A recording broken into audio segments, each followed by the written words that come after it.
everybody. Welcome back to my podcast. I am your host, Jada Sharice, and you are now tuned in to More to the Story, the podcast and show. Today, I am just so excited for the guests that I have, and we did a lot of planning and rescheduling, and y'all know COVID-19 has been taking over. But that does not stop this story. I truly believe that every story should be told because I always say you never know what life you can change or what life you can save by simply telling your story. This story just really touched me, and it was so important that I felt like we recorded this, that we talked about it so that we can encourage the next woman to help heal her and just really give women hope. I know that we don't feel like there's a lot of good men out there, but there are a few, and luckily, I was blessed to find one, and my guest today, she was blessed, to find one. So we'll just talk about three different stages that we went through. As I pre interviewed her, I learned from our show notes that we kind of went through the same thing.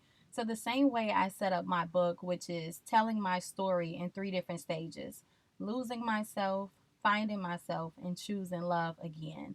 We share the same story, and I connected with her. And just looking over the show notes, I was just like, wow, we didn't go through the exact same things, but we lost ourselves. We didn't realize our worth. We stayed when we should have been left, but then we found ourselves. We went through healing, and somehow, by the grace of God, we were able to choose love again. Despite everything that we've been through, we chose love again. So without further ado, let me introduce my guest today. Her name is Keshia, and I'm so excited to have you. Keshia, say hey to everybody. Hey, everybody. Thank you so much, Keshia, for just joining me today, for wanting to tell your truth, to encourage the next woman, to inspire her, to motivate her. And I know that someone will be blessed by hearing your story today. So, again, I just thank you for rescheduling with me and just being patient with me and wanting to tell your story today. No problem at all. I am excited to be talking with you and sharing my story. And I actually found it a blessing that you even wanted to speak with me in the first place. Oh, of course. Really quickly, I was going to get into this. I didn't think that it would be this episode, but while we're talking and you brought that up, when I choose my guests, it is just by God. I pray over my podcast, I pray over my creativity, I pray over my listeners and my audience, and I really ask Him to lead me to who should be on the show. I have a list of people, and it's never been, oh, this is why I want them on the show. I didn't even know, your background, the whole story, the full story that you gave me starting from high school. But I knew that you were changing. I didn't know what was going on, but I seen your Facebook post, and I knew that you had been broken and you were in the process of healing, of finding yourself again, of finding peace and happiness. And instantly, I seen that from your Facebook, what you post. I knew that you were becoming whole again if you weren't already there, that you had been delivered and released from whatever space you were in. I knew because I was her and I knew what that looks like. I was that person, and I knew that, what it looked like to be happy again, to be confident and realize your worth. I sent you a message. It was April 23rd, 2019. I had to go back on my Facebook. I remember, sending her a message. It says, "Good morning. Just wanted to acknowledge the light you have shining and encourage you to keep it. Your positivity, energy, and confidence that you've been showing looks good on you. May God continue to bless you with peace and happiness." Did you have any thoughts, when I sent you that message? Was it random? What were your thoughts when I sent you that? I did feel like it was random, but it definitely shocked me. I was in a place of just really being happy. So, you with a couple other people that sent me messages, they didn't broadcast it on Facebook. They didn't comment on anything. They just privately sent me a message. And you were one of them, and it really just touched me. And it was like almost like confirmation from God. Like, okay, I'm going in the right direction. I'm healing the way I need to be healing. Mm-hmm. And it kind of felt good for it to be noticed because I felt like people may have seen me broken for so long that my light was actually starting to shine through. Right, right. And sometimes you don't even have to speak about it, it just shows. And it showed with you. So let's get into the story. As Yeah. I stated, I compared us with starting with losing me. So that's like the first stage. You go through things, you stay when you should have left, you deal with things you didn't have to. So if you can just, take us back to how everything started. I know that this was your high school sweetheart. So let's start from the beginning and how life was back then before the brokenness. Yes. So, being young and being in high school, we start off by calling ourselves being boyfriend and girlfriends, even though our parents tell us a billion times that we don't know what love is. Exactly. um, so I met him, and he was different. Having a troubled childhood, I say he was different because he was an athlete. Even though his parents weren't together anymore, he still had his mom and dad in his life heavily, and he actually got bonus parents on both sides. Both of his parents had married, so Mm-hmm. he was just different from the typical guy that I would normally be attracted to or wanted to talk to. So I kind of took that in essence of him actually finding me attractive and me wanting to be with him because he was different, he was funny, and we got along so great. We just called ourselves dating. We called ourselves boyfriend and girlfriend. We started to spend a lot of time together, finding time to spend together. In high school, you got practice, and Right. I think Homework. on the basketball team, yes, homework, all kind of stuff. Want to hang out with friends, and he was on the basketball team, and I was on the track team, but we would find the time to kind of hang out. Mm-hmm. So in the midst of finding all this time of hanging out, we began to have sex. And I got pregnant. I was only 16 when I got pregnant, but we had him when we were 17. And that's when I kind of felt like life was changing. It went from being this lovey-dovey, happy couple to now me carrying a child and hearing negative, aspects from other people saying that, it won't last. He's just gonna leave you. You guys are too young, and hearing reassuring words from him that he wasn't going anywhere. He was fine with whatever decision I made. So when we ended up keeping my son, well, at first I'm not gonna lie, we had planned to do an abortion. We had planned that maybe we are too young. Mm-hmm. But when I did go to the doctor, I found out that I was entirely too far along. So all that track, I didn't know I was actually pregnant. Get Um, out. yeah, so finding out, that I'm pregnant, and then 2 weeks later going to a doctor and then actually doing an ultrasound and finding out I'm actually 5 months pregnant, that took a toll on us because the plan that we originally had to just, that we were too young and maybe we should just do an abortion and just, you know, try not to make our lives hard, that had went out the window. Now it's like reality set in, and now we're parents, and this is something we have to deal with. So now that I'm pregnant, it was like, okay, now I got this fixated fairy tale in my head. Like, Right. okay, so now we're gonna get married, we're gonna have our son, and we're gonna graduate high school and go off to college. Like, it was just all these things that I had now placed in my mind, and that was the goal for me. Mm-hmm.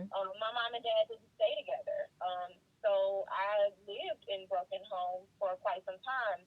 My mom actually ended up meeting somebody, and that became my stepfather.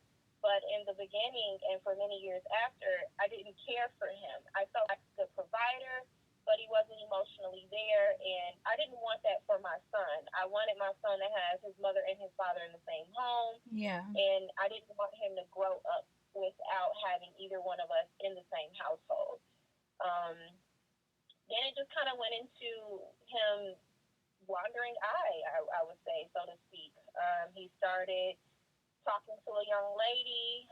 I tried to ignore it because, again, I'm pregnant. Mm-hmm. After I had my son, I did find out that he was spending quite a lot of time with her, and she told me that she had actually slept with him.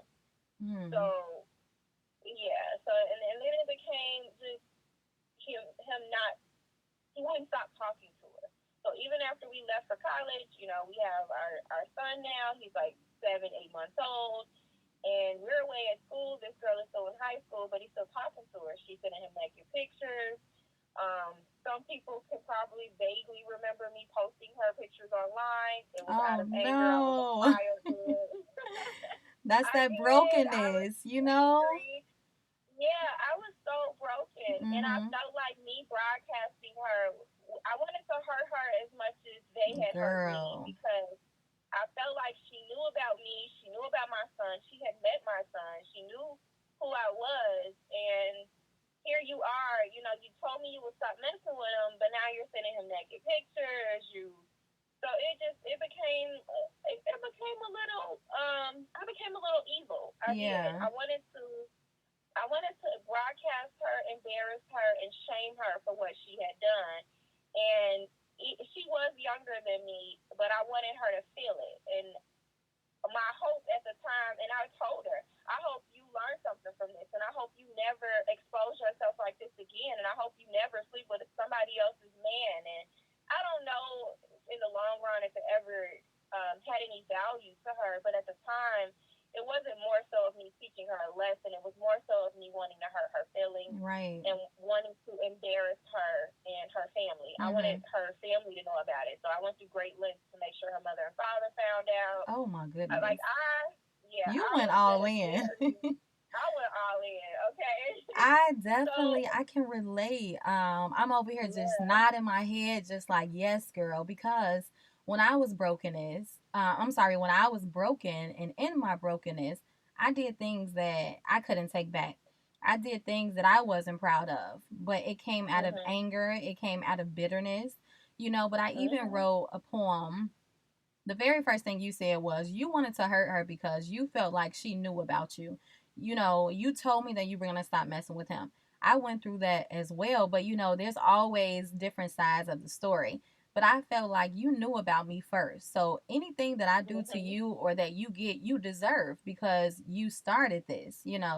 But at the same Mhm. time, who knows what they were told on the other side of the story, on the other end.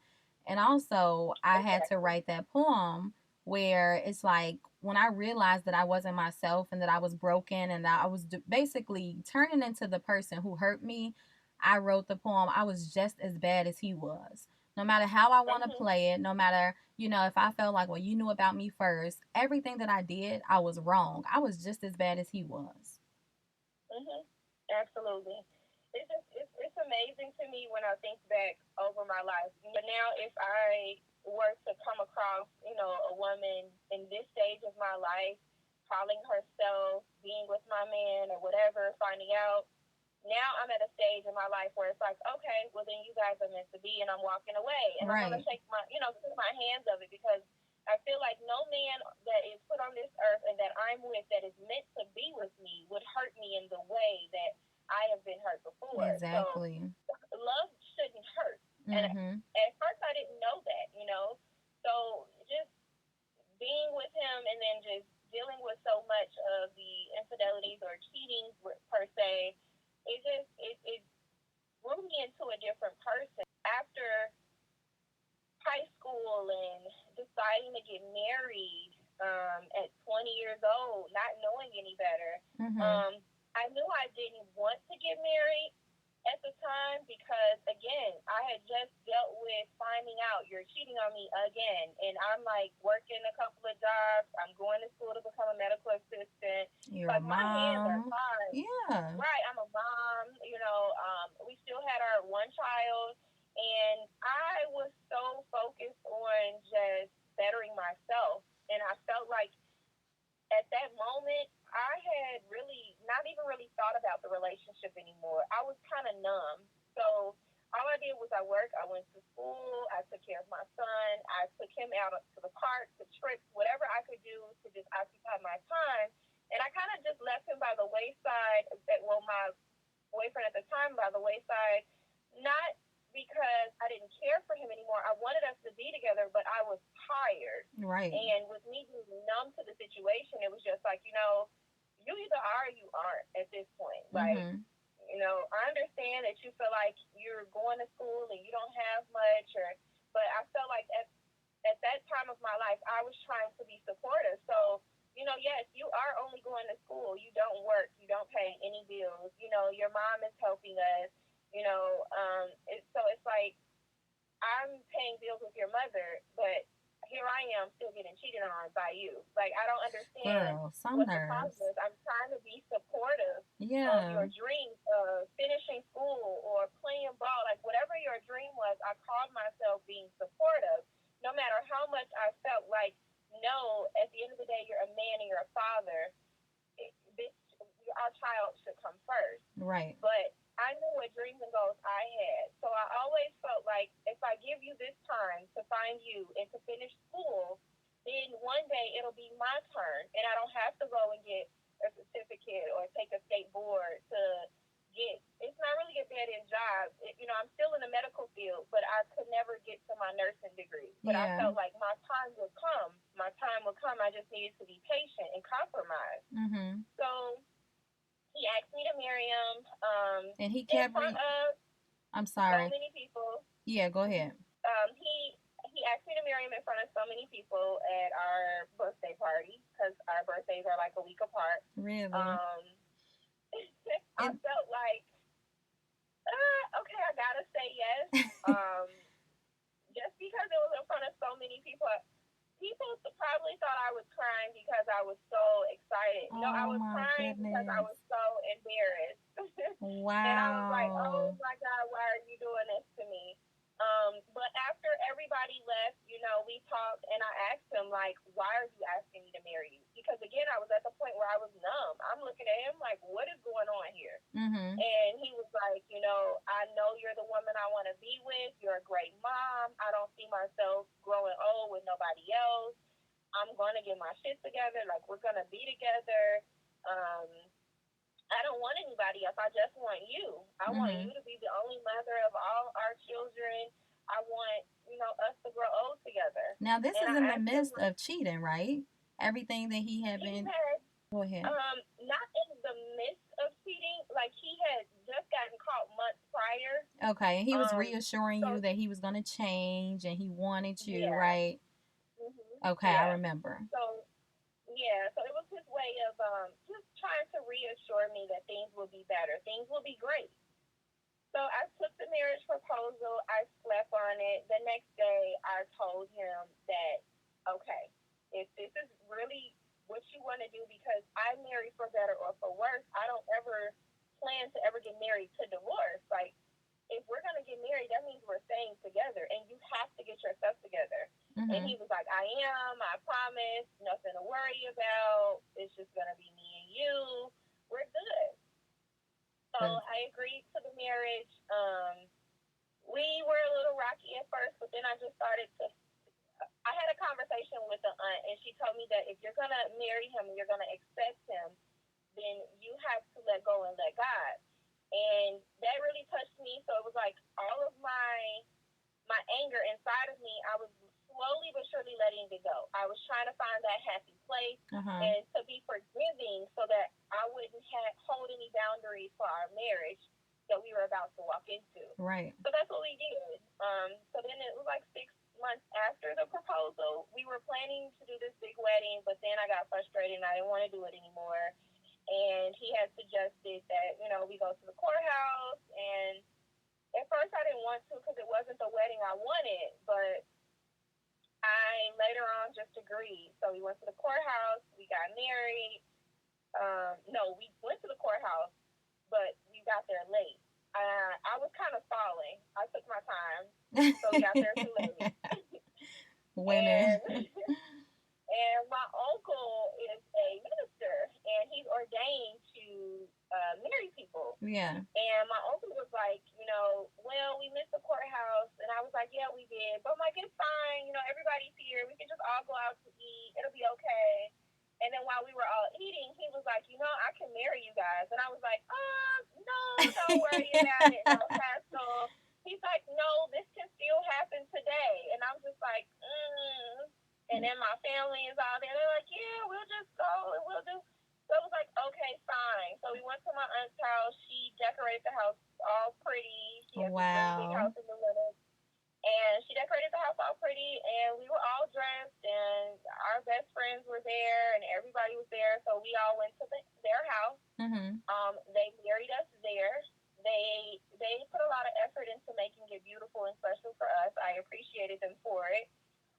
was just so nervous. I was so nervous because I'm like, well, what if the courthouse closed because it's a sign? And my mom's Right. like, girl, do you want to get married or not? And I'm like, yeah, but maybe we weren't supposed to get married today. And she's Right. like, well, look, you do or you don't. So Mhm. I went on and I did it. We got married, and for the first, I want to say for the first 5 months, at least 6 months, it was still shaky for us because we were very young. He wasn't working; he was going to school. Mhm. I was working, and I was still finishing my medical assistant degree. And so it was still, we were still like that young, struggling couple. We didn't have our own place anymore. We were looking for a new place, so we decided to move in with his father for a few months until we found a new place that we liked. And so now we're like living under somebody else's roof. We have our son who's 3, and he doesn't have a job, and I'm working. So there's like a lot of barriers for a new marriage. Right. Us not having our own financial issues, and then trying to become one all in this short amount of time and being so young. So 6 months into marriage, you know, I found out that he was talking to somebody else. And I only found out because her boyfriend got upset and messaged me and contacted me. Oh Like, my goodness. I don't know if this is your man or not, But but you need to tell y'all, your he husband messing to up stay my away. home. Right. He's like, you need to tell your husband to stay away from my girl. He's messaging her. I don't like that. Yes, I'll pull up. Just like, I'm like, wait a minute, what's going on? Right. So at first, my first line of defense is to defend my own. So I'm like, dude, I don't know you. You messaging me. I'm trying to argue my case, and he's sending me screenshots and messages, and I'm just like, hold on, wait a minute. So the guy, he was kind of nice at the time, and then I found out everything, but then I took it with a grain of salt because at the very end of the conversation, after he was telling me about what was going on, he was like, if you don't, get a handle on it, or you feel like we can't get a handle on this, then maybe me and you should just go out because you're a good Wait. girl. And I'm like, oh, so now you trying to do get back, payback? No, thank you. No. Yes, yes. Like, This I is think, but I crazy. think, yeah, but I think it was more so, honestly, that man being in his brokenness at the time, Mhm. like feeling like, I'm with my girl, but she's entertaining somebody else.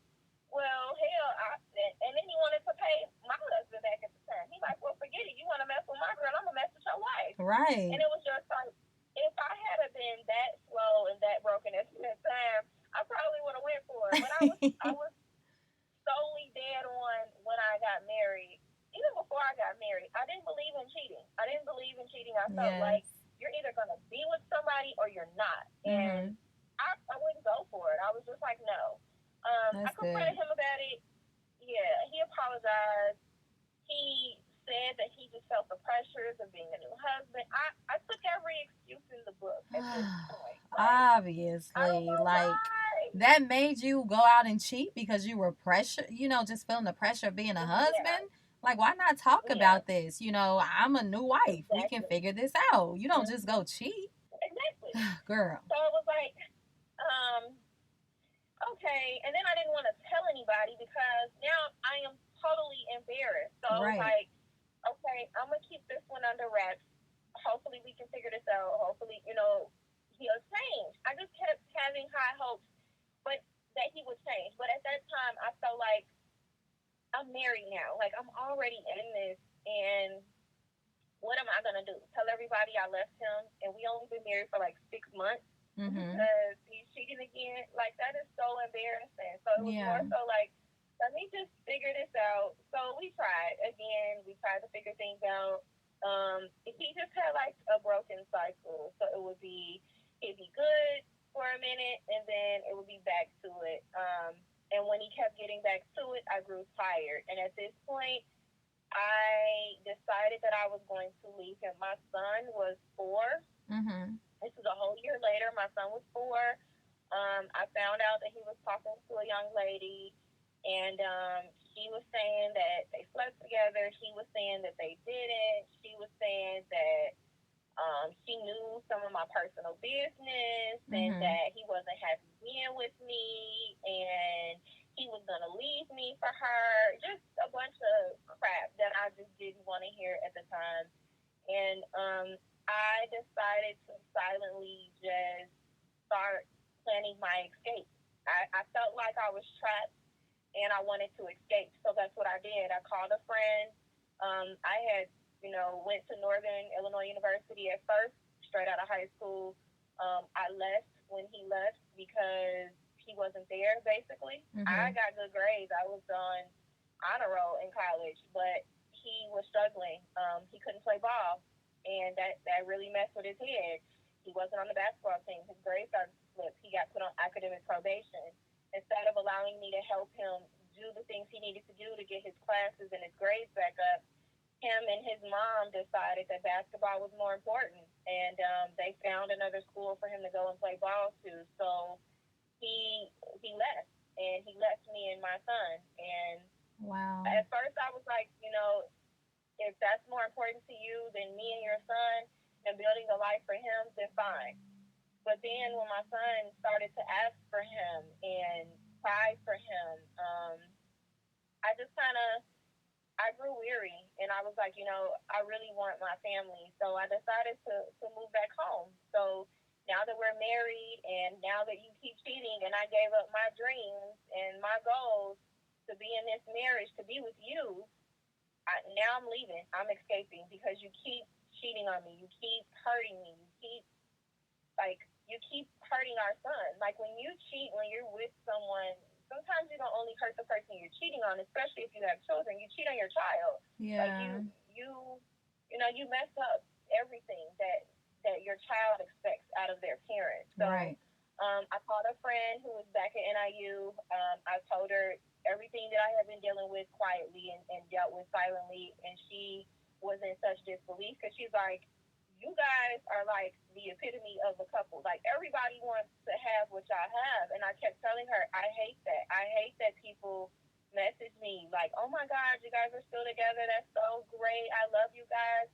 I hate pretending to be happy. And I was like, I'm done. And she was just like, you know what? I'm here. You were there for me when I had nobody, and I'm here for you. Like whatever you need, I'll make room for you. You can come stay with me. Yeah. You got it. So That's I had amazing. contacted the school. Yeah, I had contacted the school. I was planning to get back in school. I had sent them my application. I had talked to a couple of jobs out there.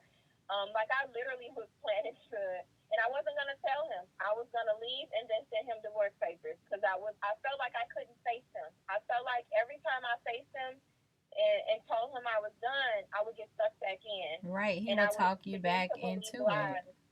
Yep, I would begin to believe lies. So here I am planning this escape.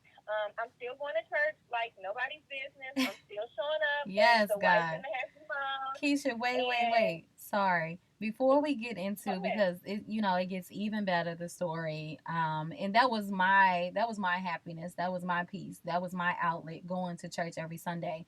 But before you Yes. planned your escape, let's tell the audience, a few things. Why you stayed so long? Was it the image that you wanted, this fantasy of just being that complete family because you didn't see that growing up? Was it also, I'm married, these are my vows, I'm committed to this person? Or, Mm-hmm. and also just explain what was your breaking point to say, you know what, I'm done, because you've been through so much already. What broke you to the Yeah. point where I'm planning my escape, I'm leaving? I feel like it was a mixture of everything. I feel like it was a mixture of me honestly feeling like I was giving my all and I was being so faithful to somebody that kept disrespecting me. I felt like I had too many nights where I cried instead of too many nights of thanking God for the situation I was in. I felt like I'm a prayer. And even to this day, I may joke a lot, I may laugh a lot, I may dance or whatever a lot, but I am a prayer at heart. So I had spent so much time praying, praying, and praying. And at one point, I would pray and fast. because in church growing up, if you fast, you get clarity. And I had prayed and I had fasted, and I had asked God every day for 7 days straight, show me if I am supposed to be right here with this person. Mm-hmm. Show me a sign that I am following your footsteps as you have leaded for me. Show me, God.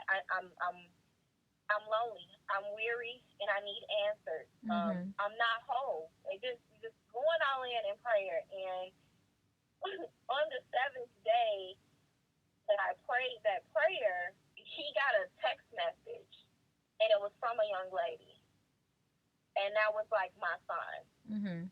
Like, you see, he keeps doing this to you. Yeah. And it was like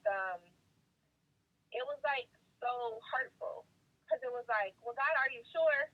And I know he was like, girl, you pray all the time and ask you the same question, I give you the same results. Yeah. And I had just decided that my mental state was really jacked up. It was really jacked up, and I couldn't handle it. I couldn't handle it no more. I was out of breath. I was numb. I would stare off into the distance. Mm-hmm. I could be sitting in the same room with him and not feel any emotion. I no longer wanted to have sex with him. I no longer wanted to joke or play. I had just felt like it was time. It was time for me to go, and I needed to run and run fast. Yeah. But I wanted to do it discreetly because, again, I just felt like he had a way. He was charming, and he had a way of his words, and he had a way of making me feel at that moment that everything would be okay, and that we would be fine, and that things would get better. And I didn't want to hear those words at that time. It was like not what I wanted to hear, not what I needed to hear, and it was just like, it's time to go. It's time for you to put your shoes on. Your son will be okay. And I just got that courage to just go. Mm-hmm. And you were just on that, just the fact that you had your confirmation on the 7th day. And like you said, we pray the same prayers. God will reveal it to us, and we still stay, and it only gets worse, Mm-hmm. It's crazy. It's like almost, and even, I mean, even with everything in life, we do that with jobs and everything, and it's like God allows us to make choices, Mm-hmm. And it's like he's there for us when we want him to be there. He's there for us even when we don't want him to be there, but he shows up more than ever when you want him there. Right. When you allow him into your space, when you allow him to do his work. So it's like sometimes I can ask for so much, he'll reveal it to me plain as day. And when I fail that test after he has shown me the answers, guess what? He takes his hands off and he allows me to continue, because that is a choice that I have now made. Right. I have now chosen to sit in the same spot doing the same thing in my brokenness. Yeah. And he just offered me an answer to become whole. So it was like, just constantly ignoring those signs. It was just that one particular time at that moment that I said, okay, this is the answer. This is it. And I need to just follow within this. You were even suicidal at one point, right? Yes, but not at that point. Not then. Okay. I struggled with depression growing up, but it wasn't at that point. That was that came a little bit later on when I began to be suicidal within our relationship and just dealing with everything that I had dealt with. Got it. Okay, so you were planning your escape. You said you had been in church like no other. Tell us about that. Oh, yes. I've been in church like no other, and I was enjoying services. Yeah. But I had realized, I've come to realize over the years, and at that time I realized that I am a person of facial expressions, and I am to read like a book. My mom is too.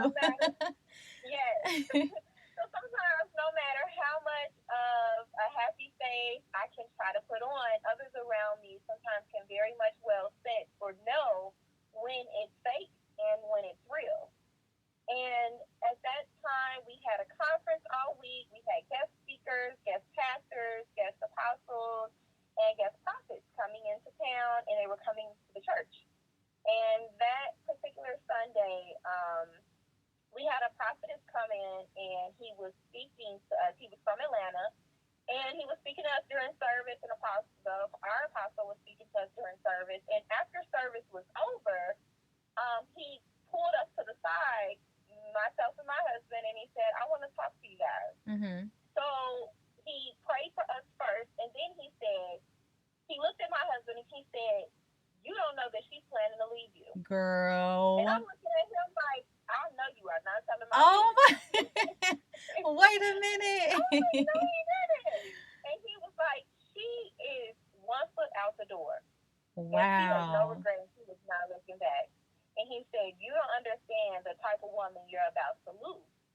You don't." I And have he said, "You chills need, right now. yes." And Oh he my was like, goodness. "You need to change your circle. You need to stop doing the things you're doing. You're losing your wife and you don't even know it." And then he looked at me and he said, "You're ready to give up hope. You have given up hope. You ready to walk out the door." He said, "Girl, your bags is packed and this man has no idea. You're silently doing it." Hmm. And he said, "It's not time yet." And I'm like, "What do you mean it's not time?" I'm like, "Yes, it is." He's like, "No, it's not. You have more learning to do. And it's not time because you guys are about to have a beautiful baby girl, and she's going to be just like Gabriel. She's going to be a messenger of God." Oh And he my just went goodness. in. So I'm looking at this man like, I ain't about to have no baby right now. Like, I'm I about was to about to go. say, were you pregnant? Like what? Girl, not to my knowledge. I'm like, I'm Okay. not having no baby right now. Like, this man is tripping. I don't care what he's talking about. School starts in January. I'm going to the spring semester. I don't know what he's talking about. This is not my life. I'm not doing this. He's tripping. Oh my Who are you? goodness. Like, how Right. do you even know this stuff? So much for So your I was silent very well escape, offended. girl. Girl, right. Just broadcasting my business.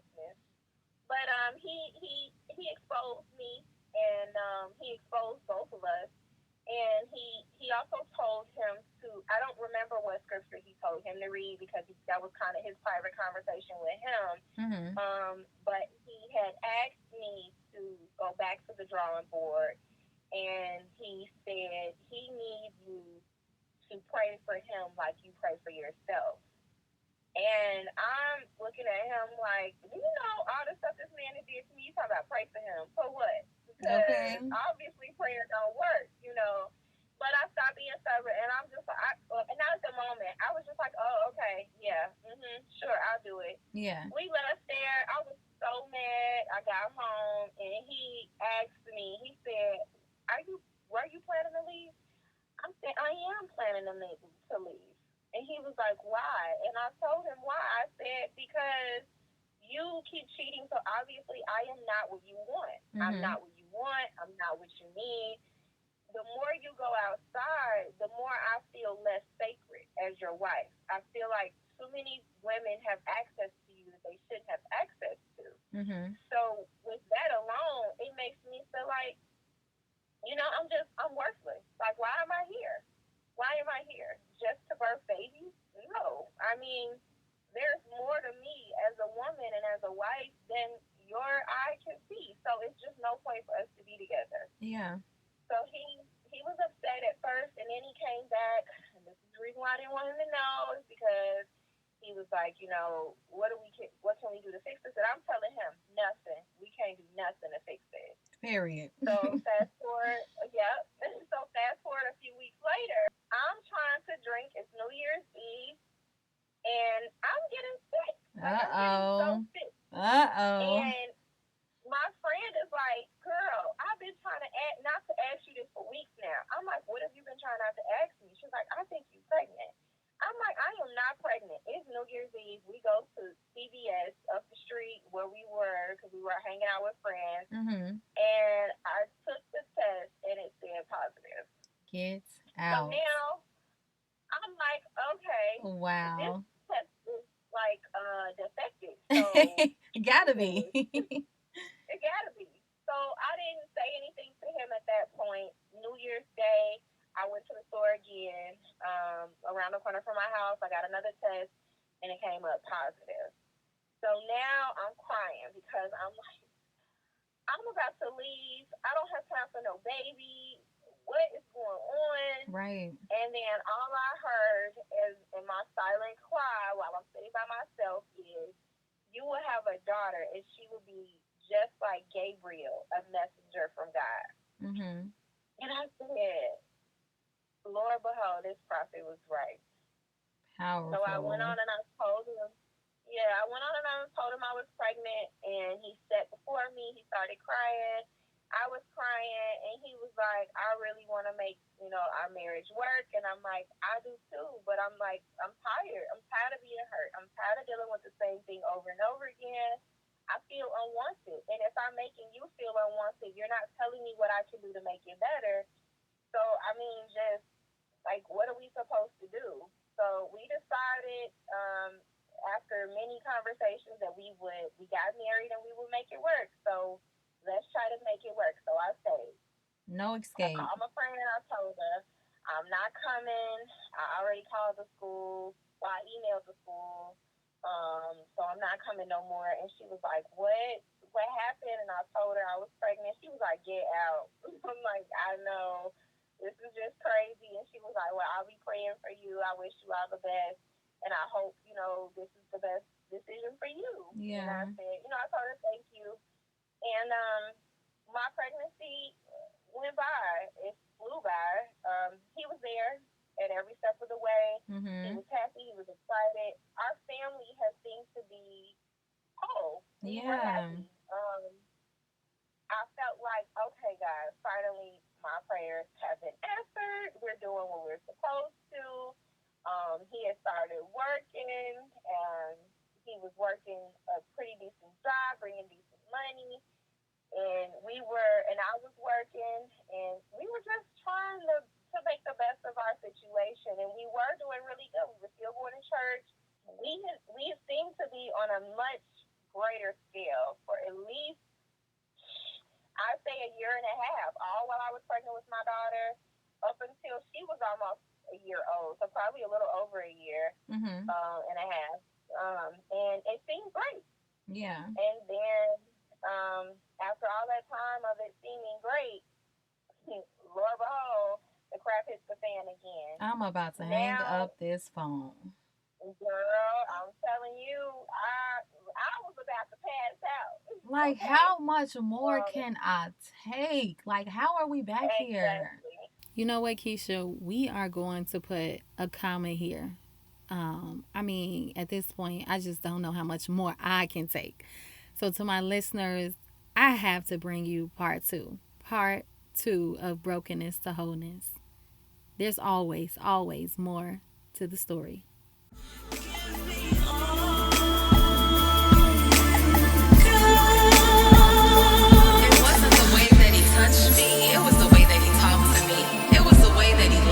Wanting to connect with me mentally. It was the questions he asked in return, the time he put in studying me, willing to learn. It was him repeating what I said to get a better understanding and to clarify. It was the effort he put in